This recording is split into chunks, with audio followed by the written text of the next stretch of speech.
Hello दोस्तों, आइए हम सब भारत में यूरोपीय कंपनियों के बारे में अध्ययन कर रहे थे। हमने नेक्स्ट दो वीडियो में पुर्तगीज ईस्ट इंडिया कंपनी और डच ईस्ट इंडिया कंपनी के बारे में अध्ययन किया था। यह देखा था कि किस प्रकार यूरोप से भारत में कंपनियों का होड़ मच रहा था, किस प्रकार यूरोप के लोग भारत से व्यापार करने के लायक थे। उसी के संदर्भ में पुर्तगीज कंपनी आई, डच कंपनी आई और आकर यहाँ पर भारत के व्यापार क्षेत्र पर धीरे धीरे कब्जा करने लगी। उसी के समय में, लगभग उसी समय में इंग्लैंड में कुछ व्यापारियों का दल लंदन में इकट्ठा होता है और लंदन में इकट्ठा होने के बाद वहां के जो व्यापारी थे वो भारत जैसे पूर्वी देशों के साथ व्यापार करने की इच्छा जाहिर करते हैं। किसके साथ?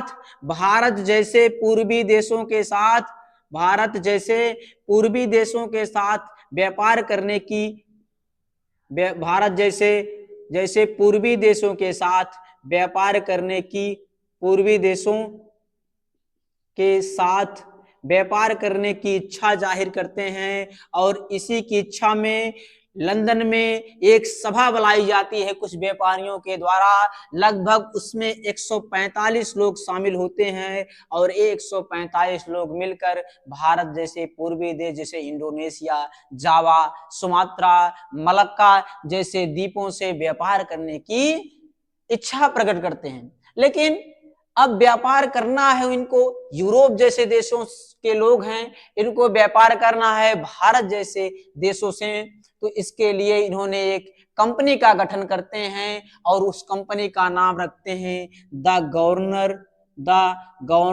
एंड कंपनी ऑफ मर्चेंट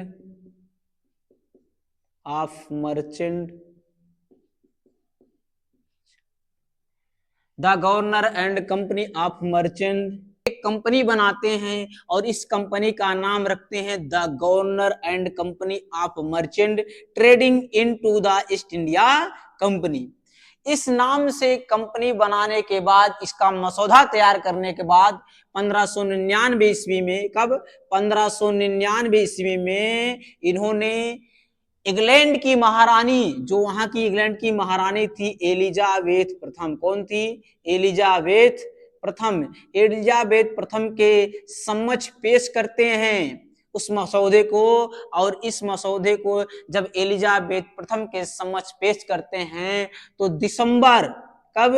दिसंबर 1600 ईस्वी में, दिसंबर 1600 ईस्वी में महारानी एलिजाबेथ प्रथम अनुमति दे देती हैं कि आप सब भारत जैसे पूर्वी देशों के साथ 15 वर्षों के लिए, कितने वर्षों के लिए पूछा जाता है कि महारानी एलिजाबेथ प्रथम ने कितने वर्षों के लिए व्यापार करने की अनुमति दी थी? तो 15 वर्षों के लिए व्यापार करने की अनुमति दे देती है। कितने? 15 वर्षों के लिए व्यापार करने के लिए अनुमति दे देती है, व्यापार करने के लिए अनुमति दे देती है। अगर आपसे कभी पूछा जाए कि ईस्ट इंडिया कंपनी का गठन कब हुआ था, तो दिसंबर 1600 ईस्वी में ईस्ट इंडिया कंपनी का गठन हुआ था। और यह स्थापना की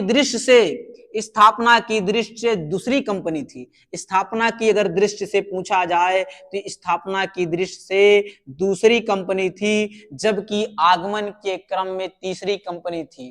क्वेश्चन पूछा जाता है कि ईस्ट इंडिया कंपनी के आगमन के क्रम में कौन सी कंपनी थी? तो अगर आगमन के क्रम में पूछा जाए तो आगमन के क्रम में तीसरी कंपनी थी, क्योंकि सबसे पहले आने वाली कंपनी थी पुर्तगीज कंपनी 1498। उसके बाद 1595 में हाउटमैन के नेतृत्व में Dutch East India Company Bharat आई थी और यह कंपनी लगभग 1608 ईस्वी में भारत आती है कैप्टन विलियम्स हॉकिंग के नेतृत्व में। 1601 ईस्वी में यह भारत जैसे देशों के साथ व्यापार करने के लिए चलते हैं, लेकिन ये इंडोनेशिया चले जाते हैं व्यापार करने के लिए ईस्ट इंडिया कंपनी वाले, और वहां पर व्यापार करते हैं। लेकिन वहां पर पहले से ही डच, पुर्तगीज और स्पेनिश लोग व्यापार कर रहे थे, इसलिए वहां से वो इंडोनेशिया, सुमात्रा जैसे द्वीपों से हटकर भारत की तरफ रुख करते हैं और कैप्टन विलियम्स हॉकिंग 1608 ईस्वी में पहले भारत पहुंचता है।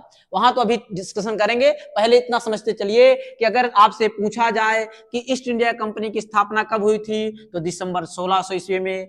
आगमन की क्रम से चौथी कंपनी है तृतीय कंपनी। इससे पहले दो कौन कंपनी थी आई थी? Portuguese company, Dutch company. स्थापना की क्रम से देखा जाए तो दूसरी कंपनी थी, क्योंकि आई थी डच कंपनी 1595 में, लेकिन स्थापना होता है 1602 ईस्वी में उसकी, और इसका स्थापना हो रहा है 1600 में। पहले पुर्तगीज कंपनी आई थी, उसके बाद डच कंपनी आई थी, तब जाकर ब्रिटेन कंपनी भारत में आई थी। लेकिन अगर ये स्थापना पूछा जाए तो स्थापना में पहले बताएंगे पुर्तगीज, और उसके बाद ब्रिटेन की कंपनी ईस्ट इंडिया कंपनी, उसके बाद डच कंपनी, क्योंकि इसकी स्थापना 1600 में हो रही है। इसकी स्थापना 1602 में होती है और इसकी 1498 ईस्वी में। ठीक है, तो यहां से आपको क्लियर हो गया होगा। अगर कंपनी का नाम पूछा जाए तो कंपनी का नाम था the governor and company of merchant trading into the East India company. इसका लोकप्रिय नाम था जान कंपनी, इसे प्यार से जान कंपनी भी पुकारा जाता है। यह जान कंपनी, एक बार इसको नाम को पूछा गया था टीजीटी के सवाल में, जो है पूछा गया था कि ईस्ट इंडिया कंपनी का लोकप्रिय नाम क्या था, तो जान कंपनी था। कौन सी कंपनी थी? जान कंपनी। यह जब ईस्ट इंडिया कंपनी वहां से चली व्यापार करने के लिए, तो 1601 ईस्वी में, कब? 1601 ईस्वी में इसने इंडोनेशिया जैसे देश, इंडोनेशिया,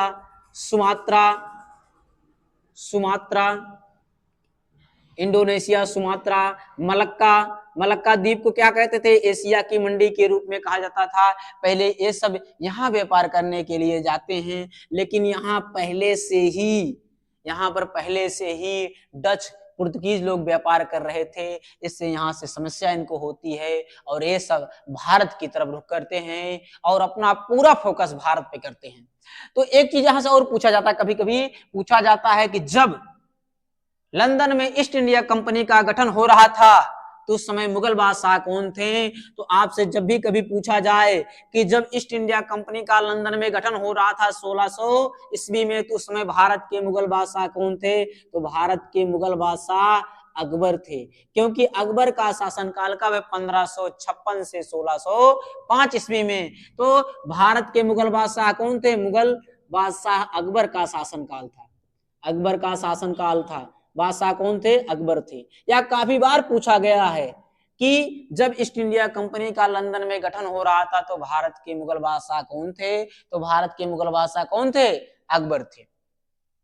अब आगे चलते हैं, आगे देख लीजिए कि जब इन्होंने अपना फोकस इंडोनेशिया, सुमात्रा और मलक्का से हटाया, क्योंकि वहां पर प्रतिस्पर्धा ज्यादा थी, ज्यादा समस्या थी, तो उन्होंने भारत में फोकस किया। और यह तो पहले व्यापार करने के लिए आए, जैसे भारत में सूती वस्त्र और उसके बाद जो है इलायची, लौंग, काली मिर्च का व्यापार करने के लिए आए थे, लेकिन बाद में आगे चलकर ये भारत की राजनीति में भी हस्तक्षेप करने लगते हैं। तो सबसे पहले 1608 ईस्वी में, कब? 1608 ईस्वी में कैप्टन विलियम्स हॉकिंस, कौन? Captain Williams Hawkins, captain Williams Hawkins, ऐसे आप नोट करते हुए चलिएगा। कैप्टन विलियम्स हॉकिंस 1608 ईस्वी में यह हेक्टेयर नामक जहाज से, किस जहाज से? हेक्टेयर नामक जहाज से भारत पे पहुंचता है। हेक्टेयर नामक जहाज से भारत में पहुंचता है। और उस समय, क्योंकि 1605 ईस्वी में अकबर की मृत्यु हो गई थी, कब? 1605 ईस्वी में अकबर की मृत्यु हो जाती है। और अकबर की मृत्यु के बाद मुगल बादशाह कौन है? मुगल बादशाह जहांगीर शासन करने लगते हैं। कौन शासन करने लगते हैं? तो जहांगीर। तो जहांगीर के समय में कैप्टन विलियम्स हॉकिंस हेक्टेयर नामक जहाज लेकर आता है। तो किसके समय में आता है? जहांगीर के समय में। और अकबर के नाम पत्र लेकर, किसके नाम पत्र लेकर? अकबर के नाम पत्र लेकर जहांगीर से आगरा दरबार में पहुंचता है। 1608 ईस्वी में अकबर के नाम पत्र लेकर कैप्टन विलियम्स हॉकिंस, कौन? कैप्टन विलियम हॉकिंस 1608 ईस्वी में हेक्टेयर नामक जहाज से जहांगीर से आगरा दरबार में मिलता है और व्यापार करने की अनुमति मांगता है। क्या मांगता है? व्यापार करने की अनुमति मांगता है। ध्यान दीजिएगा, व्यापार करने की अनुमति मांगता है। क्वेश्चन यहां से पूछता है कि वह कौन था, पहला अंग्रेज था जो भारत में व्यापार करने के लिए आया था, तो आप बताएंगे कैप्टन विलियम्स हॉकिंग। किसके दरबार में आया था? जहांगीर के दरबार में आया था। किसके नाम पत्र लेकर आया था? अकबर के नाम पत्र लेकर आया था। और किस जहाज से आया था? हेक्टेयर नामक जहाज से। ये सभी क्वेश्चन पूछे गए हैं। व्यापार करने की अनुमति मांग रहा था, लेकिन जहांगीर ने व्यापार करने की अनुमति नहीं दिया। क्यों नहीं दिया? क्योंकि जो वहां के स्थानीय व्यापारी थे वो विरोध कर रहे थे, और पहले से ही व्यापार कर रहे पुर्तगाली भी विरोध कर रहे थे, क्योंकि पुर्तगाली बहुत ज्यादा एक्टिव थे वहां पर, इसीलिए उन्होंने विरोध कर रहे थे। यहां से उसे व्यापार करने की अनुमति नहीं मिलती है, सूरत में व्यापार करने की अनुमति नहीं मिलती है, और वह चला जाता है और भारत में दूसरे क्षेत्रों में वह देखने का प्रयास करता है कि चलिए यहां नहीं व्यापार करने की अनुमति मिल रही है, मुगल साम्राज्य के क्षेत्र में व्यापार करने की अनुमति नहीं मिल रही है, तो चलिए देखते हैं कहीं स्थानीय लोगों से, कहीं स्थानीय राजा से अनुमति मिल जाती है। तो वह 1611 ईस्वी में, कब? 1611 ईस्वी में, 1611 ईस्वी में ईस्ट इंडिया कंपनी जब जहांगीर के क्षेत्र में व्यापार करने की अनुमति नहीं पाती है, तो 1611 ईस्वी में मसूलीपट्टनम में, कहां पर? मसूलीपट्टनम में अपना व्यापार, अपना कारखाना स्थापित करती है, और यह कारखाना अस्थायी कारखाना था। कौन था? अस्थायी कारखाना था। क्योंकि अस्थायी कारखाना था क्योंकि यह मुगल बादशाह के द्वारा अनुमति नहीं दिया गया था। तो आपसे कभी कभी पूछा जाता है, कभी कभी ऑप्शन में रखा जाता है कि अंग्रेजों ने प्रथम कारखाना कहां स्थापित किया था, उसमें अगर सूरत न दिया रहे तो आप मसूलीपट्टनम में मारेंगे, क्योंकि मसूलीपट्टनम में ही 1611 ईस्वी में अंग्रेजों द्वारा अस्थायी कारखाना खोला गया था। तो इतना आप पहले नोट कर लीजिए या स्क्रीनशॉट ले लीजिए, हम इसको रफ कर दे रहे हैं और आगे आपको चलते हैं, ठीक है? तो चलिए आगे चलते हैं। 1611 ईस्वी में अंग्रेजों ने अपना कारखाना कहां बनाया? मसूलीपट्टनम में। मसूलीपट्टनम के एक स्थानीय राजा से अनुमति लेकर उन्होंने अपना प्रथम कारखाना खोला, और इस कारखाना को अस्थायी कारखाना कहा जाता है, क्योंकि मुगल बादशाह इसकी अनुमति नहीं दिए थे। लेकिन 1611 ईस्वी के बाद 1612 ईस्वी में एक घटना घटती है, और उस घटना से भारत में व्यापार करने के लिए मुगल बादशाह भी अनुमति देते। वह घटना कौन थी? 1612 ईस्वी में सवल्ली नामक स्थान पर, सवल्ली कहां पड़ता है? गुजरात में पड़ता है। कहां? गुजरात में सवल्ली नामक स्थान पर अंग्रेज और पुर्तगालियों के मध्य युद्ध होता है। अंग्रेज एवं पुर्तगालियों के मध्य युद्ध होता है, जिसमें पुर्तगाली पराजित होते हैं, क्योंकि अब तक पुर्तगाली व्यापार क्षेत्र पर पूरा एकदम ब्लू वाटर पॉलिसी जैसी नीति लागू किए थे और वह पूरे कब्जा किए हुए थे। लेकिन अब क्या होगा? थॉमस बेस्ट नामक अंग्रेज अधिकारी, कौन? थॉमस बेस्ट नामक अंग्रेज अधिकारी सवल्ली नामक स्थान पर पुर्तगालियों को पराजित कर देता है गुजरात पर। अब क्योंकि मुगल बादशाह, आप थोड़ी देर के लिए समझिए, अगर कोई बादशाह, क्योंकि पुर्तगाली जो थे उनके पास नाविक शक्ति मौजूद थी, जब वो पहले से ही एक्टिव थे, अभी तो यह ईस्ट इंडिया कंपनी, अंग्रेज कंपनी नई आई थी, तो जहांगीर जो थे उनके ऊपर उतना विश्वास नहीं था, पुर्तगालियों के ऊपर ज्यादा विश्वास था कि ये हमारे साम्राज्य के आसपास के क्षेत्र में रक्षा भी करेगी, हमें हो सकता है सहयोग भी देंगी और ज्यादा मुनाफा भी कमवाएंगी। लेकिन जैसे ही पुर्तगाली सवल्ली में थॉमस बेस्ट नामक अधिकारी से पराजित होते हैं, वैसे ही इनके डाउनफॉल होने लगती है इनकी शक्तियां, और धीरे जब थॉमस बेस्ट नामक अधिकारी जो है इनको हरा देते हैं, तो 1613 ईस्वी में इससे प्रभावित होकर जहांगीर सूरत में अंग्रेजों को कारखाना खोलने की अनुमति दे देते हैं। सूरत में अंग्रेजों को कारखाना खोलने की अनुमति दे देते हैं। कब देते हैं? अंग्रेजों को कारखाना खोलने की अनुमति दे देते हैं। तो यह कारखाना जो होता है यह स्थायी कारखाना होता है। कौन सा कारखाना? अक्सर कभी कभी जब आपसे पूछा जाता है कि अंग्रेजों ने भारत में अपना प्रथम कारखाना कब खोला था, तो यह सूरत की बात करता है। किसकी बात करता है? सूरत की बात करता है। अब यह कब खोला गया था? 1613 ईस्वी में। 1613 ईस्वी में सूरत में अंग्रेजों ने प्रथम स्थायी कारखाना खोला था। जब 1613 ईस्वी के बाद अब अंग्रेज चाहते हैं कि सूरत ही क्यों, हम क्यों ना भारत के और कोने कोनों में अपने कारखाना स्थापित करें। लेकिन अब ब्रिटिश ईस्ट इंडिया कंपनी को और क्षेत्र में भी कारखाना खोलना था, इसकी अनुमति प्राप्त करना था। तो इसके लिए जेम्स प्रथम जो इंग्लैंड के राजकुमार थे, जेम्स प्रथम व्यापार की अनुमति प्राप्त करने के लिए अपना एक राजदूत जहांगीर के दरबार में भेजते। वह राजदूत कौन था? सर टॉमस रो था। कौन था? सर टॉमस रो को 1615 ईस्वी में, सर टॉमस रो को 1615 ईस्वी में अपना राजदूत बनाकर, क्या बनाकर? राजदूत बनाकर जहांगीर के पास भेजते हैं। जहांगीर के पास भेजते हैं किस लिए? व्यापार की अनुमति प्राप्त करने के लिए, कि जिससे व्यापार अधिक अधिक क्षेत्र में पहुंच सके। ईस्ट इंडिया कंपनी जाकर जेम्स प्रथम से कहती है कि अगर आप चाहें तो ईस्ट इंडिया कंपनी को और भारत के व्यापार क्षेत्र पर और जगहों पर कारखाने खोलने की अनुमति मिल सकती है।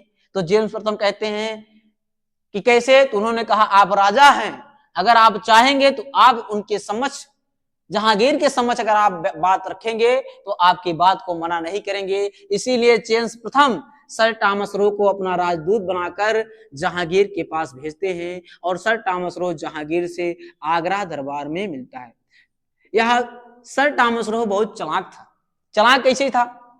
यह जब पहले आता है भारत में, तो आने के बाद जहांगीर की पत्नी नूरजहां, जहांगीर की पत्नी नूरजहां और उसका पुत्र खुर्रम, जो बाद में शाहजहां के नाम से बनता है, खुर्रम, इन दोनों को सेटलमेंट करने लगता है कि हम अगर नूरजहां और खुर्रम को दोनों को पटा लेंगे, मतलब अपने प्रभाव में कर लेंगे, तो जहांगीर को इन दोनों की बात मानना पड़ेगा। इसीलिए जेम्स प्रथम जब आता है तो नूरजहां को खूब हीरे जवाहरात, नए नए किस्म के शीशे के कढ़ाई किए हुए बर्तन और सब चीजें, अच्छी अच्छी चीजें नूरजहां को उपहार देता है और खुर्रम को भी उपहार देता है ढेर सारा।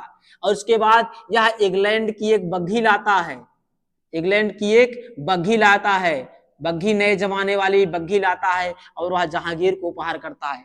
इन सारे उपहारों से जहांगीर प्रभावित हो जाता है और जहांगीर प्रभावित होने के बाद यह आदेश देता है कि मुगल साम्राज्य के क्षेत्र में आप सब व्यापार कर सकते हैं, लेकिन व्यापार कर सकते तो हैं, लेकिन हमें भी कुछ परसेंट आपको देना होगा।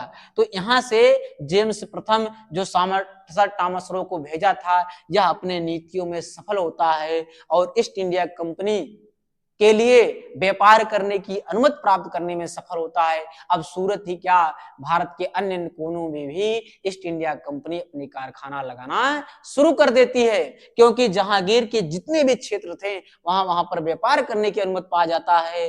और सर टॉमस रो 1615 से 1619 ईस्वी तक जहांगीर के दरबार में और उसी के आसपास रहता है और उसके बाद 1900 में चला जाता है और यह ईस्ट इंडिया कंपनी के लिए ढेर सारे रास्तों की खोज कर चुका होता है, ढेर सारी सुविधाएं कर चुका होता है कि अब जहांगीर यह अनुमति दे देते हैं कि आप मुगल बादशाह के जितने भी क्षेत्र हैं वहां पर आप व्यापार कर सकते हैं, कंपनी खोल सकते हैं, लेकिन हमें भी कुछ आपको देना होगा। तो चलिए अब देखते हैं कि ईस्ट इंडिया कंपनी कैसे अपने अन्य अन्य जगहों पर व्यापार करती है। तो इसको आप नोट कर लीजिए। यहां से पूछा जाता है, क्या पूछा जाता है कि सर टॉमस रो कब आया था? तो आप बताएंगे 1615 ईस्वी में।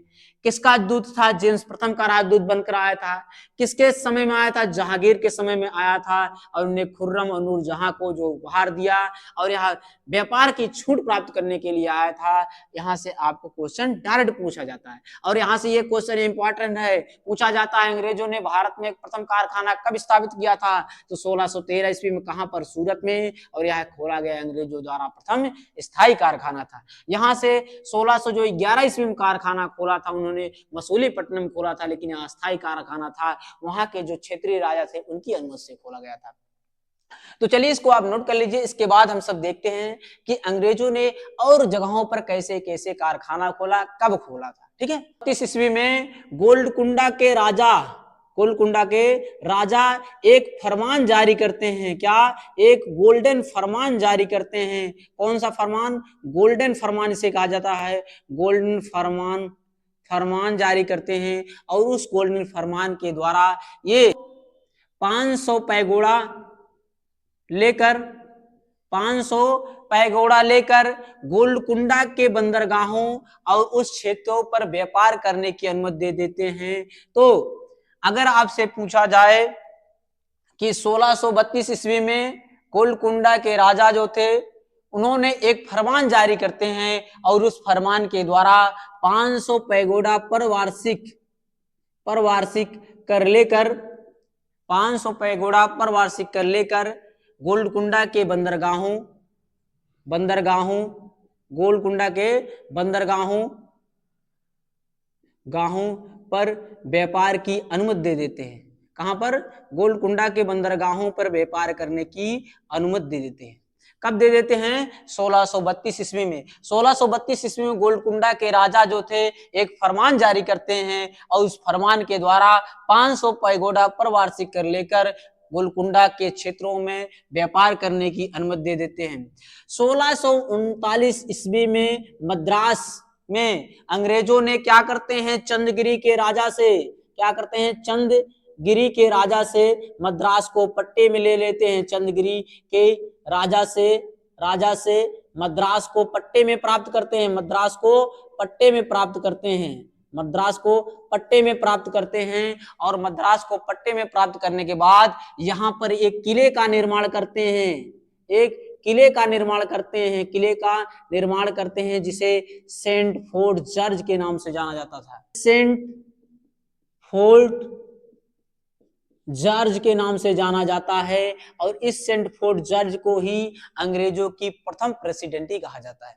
यहां पर 1639 ईस्वी में मद्रास में जो है चंद्रगिरी के राजा से मद्रास को पट्टे में अंग्रेज प्राप्त करते हैं और यहाँ पर एक किले का निर्माण करते हैं जिसे सेंट फोर्ट जॉर्ज के नाम से जाना जाता है। यह अंग्रेजों की प्रथम प्रेसिडेंटी थी। तो आपसे पूछा जाता है क्वेश्चन कि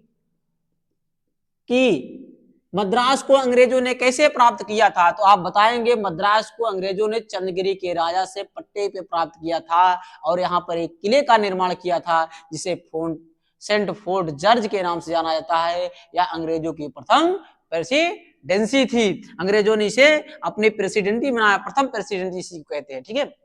51 ईस्वी में बंगाल के सूबेदार 1651 ईस्वी में क्या होता है? बंगाल के सूबेदार जो होते हैं जिनका नाम शाह शुजा था। किनका नाम क्या था? शाह शुजा। बंगाल के सूबेदार शाह शुजा से जो है हुगली पर व्यापार करने की अनुमति प्राप्त कर लेते हैं। हुगली पर व्यापार करने की अनुमति प्राप्त कर लेते हैं। हुगली के साथ साथ बंगाल और हुगली पर व्यापार करने की अनुमति प्राप्त कर उसके बदले में अंग्रेजों को 3000 रुपए प्रतिवार्षिक देना पड़ता था। कितना? 3000 रुपए प्रतिवार्षिक देकर बंगाल के व्यापार क्षेत्र पर अधिकार कर लेते हैं। बंगाल के व्यापार क्षेत्र पर अधिकार कर लेते हैं। बंगाल के व्यापार क्षेत्र पर अधिकार कर लेते हैं। क्या कर लेते हैं? अधिकार कर लेते हैं। तो 1651 ईस्वी में बंगाल के सूबेदार शाह शुजा से हुगली को प्राप्त करते हैं और व्यापार करने की अनुमति प्राप्त कर लेते हैं और 3000 वार्षिक रुपए देकर बंगाल के व्यापार क्षेत्र पर अधिकार कर लेते हैं। तो यहां से आपको क्वेश्चन पूछा जाता है कि अंग्रेजों ने सूरत के अलावा कहां पर अपनी फैक्ट्री स्थापित करी, तो 1623 ईस्वी में अमरा गांव में तेलंगाना में पड़ता है। 1632 में गोलकुंडा में जो थे वहां के जो राजा थे उनसे एक फरमान प्राप्त करते हैं और वह फरमान के द्वारा 500 रुपये पैगोडा पैसे देकर वार्षिक कर देकर बंदरगाहों पर व्यापार करने की अनुमति प्राप्त कर लेते हैं। और 1639 ईस्वी में जो है चंद्रगिरी के राजा से मद्रास को पट्टे में अंग्रेज प्राप्त करते हैं और वहां पर एक किले का निर्माण करते हैं जिसे सेंट फोर्ट जॉर्ज के नाम से जाना जाता है। वह अंग्रेजों की प्रथम प्रेसिडेंसी बनता है। 1651 ईस्वी में क्या होता है? बंगाल के सूबेदार शाह शुजा से हुगली और वहां के बंगाल के आसपास के एरिया पर व्यापार करने का विशेषाधिकार प्राप्त कर लेते हैं और उसके बदले में 3000 रुपए प्रतिवार्षिक देना पड़ता था। किसे? शाह शुजा को, अंग्रेजों के द्वारा। तो इस प्रकार, और आप बंबई की अगर देखें तो इस प्रकार अंग्रेज जो है और भी क्षेत्रों में, जैसे बंबई, इतना आप स्क्रीनशॉट ले लीजिए। इसके बाद हम सब देखते हैं बंबई की ओर। 1661 ईस्वी में अंग्रेज के राजकुमार चार्ल्स द्वितीय का, किसका, चार्ल्स द्वितीय का विवाह, अंग्रेज इंग्लैंड के राजकुमार चार्ल्स द्वितीय का विवाह पुर्तगाल की राजकुमारी, चार्ल्स द्वितीय का विवाह पुर्तगाल की राजकुमारी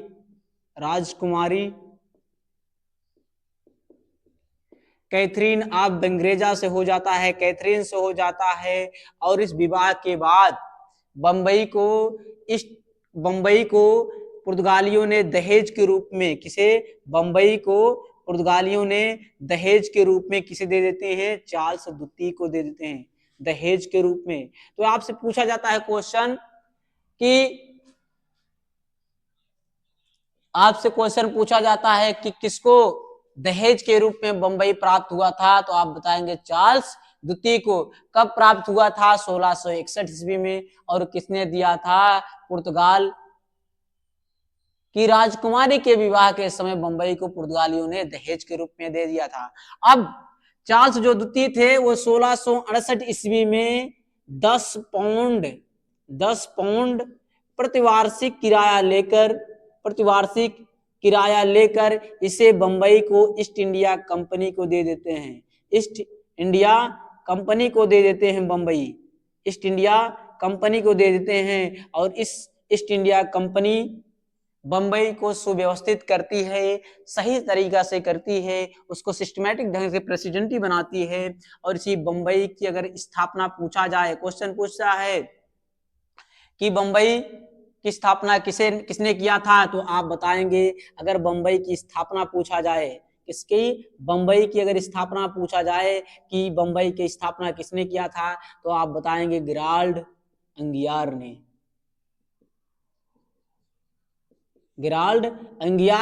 स्थापना किसने किया था, गेराल्ड अंगियार ने। 1698 ईस्वी में क्या होता है, बंबई के बाद 1698 ईस्वी में अंग्रेजों ने औरंगजेब के पौत्र, औरंगजेब के पौत्र जो थे, औरंगजेब के पौत्र शाह अजीमुशान से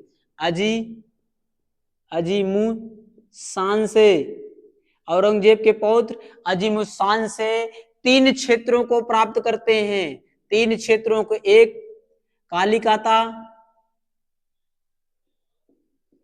एक सूतानाती और एक गोविंदपुर। ये 3 गांव प्राप्त करते हैं, किससे, अजीमुशान से अंग्रेजों ने कालिकाता, गोविंदपुर और सूतानाती, इन तीनों गांवों को प्राप्त करते हैं। और इन तीनों गांवों को मिलाकर ये एक कलकत्ता शहर की स्थापना करते हैं। और अगर आपसे पूछा जाए कभी कि कलकत्ता शहर की स्थापना किसने किया था, तो किया था जाब चारनाक ने। अगर आपसे पूछा जाए कि कलकत्ता शहर की स्थापना किसने किया था, तो आप बताएंगे जाब चारनाक ने कलकत्ता शहर की स्थापना किया था। वहीं बंबई की गेराल्ड अंगियार ने, और फ्रांसिस डे नामक एक व्यक्ति था, उसने मद्रास शहर की स्थापना किया था। तो अगर आपसे कभी पूछा जाए मद्रास शहर की स्थापना किसने किया था, तो मद्रास शहर की स्थापना किसने किया था, मद्रास शहर की स्थापना फ्रांसिस डे नामक अंग्रेज अधिकारी ने किया था। फ्रांसिस डे नामक अंग्रेज अधिकारी ने किसका स्थापना किया था, मद्रास की स्थापना किया था। तो इस प्रकार धीरे धीरे ईस्ट इंडिया कंपनी भारत के अन्य कोनों में जाकर, जैसे पटना, बालासोर, इन सब स्थानों पर अपने कारखाना स्थापित करती है। और धीरे धीरे कंपनी राजनीतिक कार्यों में भी हस्तक्षेप करने लगती है, जिससे प्लासी के और बक्सर के युद्ध होते हैं, कर्नाटक के युद्ध होते हैं, आंग्ल मैसूर युद्ध होते हैं। इन सब युद्धों को हम जब स्वतंत्र राज्यों के बारे में अध्ययन करेंगे, जैसे बंगाल के बारे में अध्ययन करेंगे, तो वहां पर हम बक्सर और प्लासी का युद्ध देखेंगे। वहां के जो उत्तरकालीन मुगल बादशाह के समय के बाद जो वहां के स्वतंत्र राज्य पहुंचे, अली वर्दी खान, सिराजुद्दौला, शुजाउद्दौला, इन सब के बारे में अध्ययन करेंगे। यहाँ हम सिर्फ यहाँ इतना ही देखेंगे कि ईस्ट इंडिया कंपनी के कैसे यहाँ पर अनेक अनेक स्थानों पर कारखाना खोलती है। तो इसको हमने मोटा मोटा में एक ईस्ट इंडिया कंपनी के बारे में अध्ययन कर चुके हैं। अब इसके नेक्स्ट वीडियो में हम सब फ्रांसीसी ईस्ट इंडिया कंपनी और डेनिश कंपनी इन सब के बारे में अध्ययन करेंगे। तब जाकर हम ब्रिटिश ईस्ट इंडिया कंपनी के पूरा सिस्टमैटिक ढंग से अध्ययन करते हुए एक एक राज्य को अध्ययन करते हुए चलेंगे। तो चलिए आज के लिए बस इतना ही। अगर आपको वीडियो अच्छा लगे तो अपने दोस्तों के साथ शेयर करिएगा। हमारे चैनल पर बने रहने के लिए आपको बहुत बहुत धन्यवाद। Thanks, all the best. जय हिंद, जय भारत।